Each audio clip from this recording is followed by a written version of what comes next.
পূর্ব বর্ধমানে ভাতারে নজিরবিহীন ঘটনা। ভোট হলো না, ফলাফল তো দূরের কথা, কিন্তু তার আগেই সবুজ আবির মেখে বিজয় উল্লাসে মাতলেন তৃণমূল কর্মীর সমর্থকেরা। বিধায়কের নেতৃত্বে করা হলো বিজয় মিছিল। ভোটের আগেই ভাতার বাজারে বিজয় মিছিল করালো বর্ধমান দুর্গাপুর লোকসভা কেন্দ্রের অধীনে ভাতার ব্লকের তৃণমূল কংগ্রেস।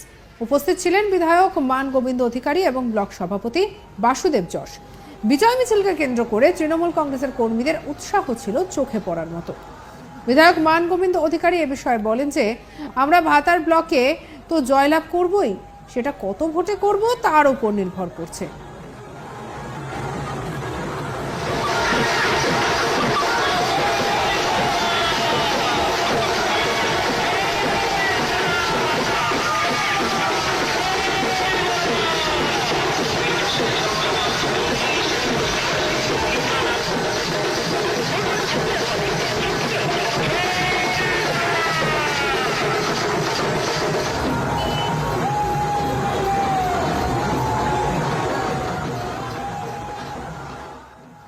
কর্মীরা শনিবার 11ই মে বিজয় উৎসব পালন করে মিছিল করে।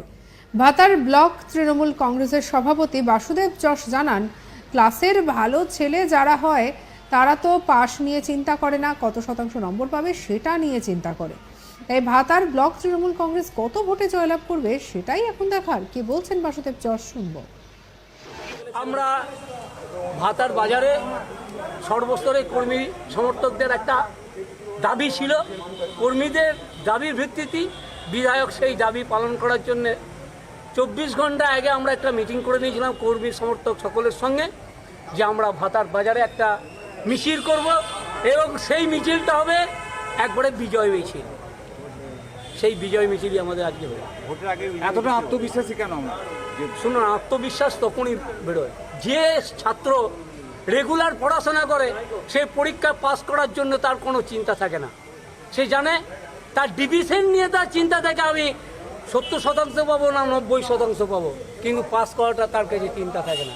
তেমনি ভাতারের তৃণমূল কংগ্রেস কর্মীরা বিধায়কের নির্দেশ দিয়ে 365 দিন মানুষের সঙ্গে কাজ করে। তারা জানে আমরা জিতছি এবং সেখানে আমাদের মার্জিনটা কত হবে সেইটাকে আমাদের বাড়াতে হবে। দেখবেন পরীক্ষায় সেই ছাত্রটা পরীক্ষার সময় একটু বেশি পড়াশোনা করে। আমাদের ছাত্ররা, আমাদের কর্মীরা ঠিক বেশি পড়াশোনা করছে, কারণ রেজাল্টটা 80% নাম্বার পেতে হবে। সেই জন্য এই বিজয়। सेल्फी ले लीजिए इस पर, टेक द सेल्फी। मेरे साथ आपके जितने भी फोटो होंगे, जितने भी मेरी फोटो होंगे, सारे इस पर आ जाएंगे। वाह। किसी भी बड़े और लोकल नेता के साथ सेल्फी ले शुरू ऐप पर।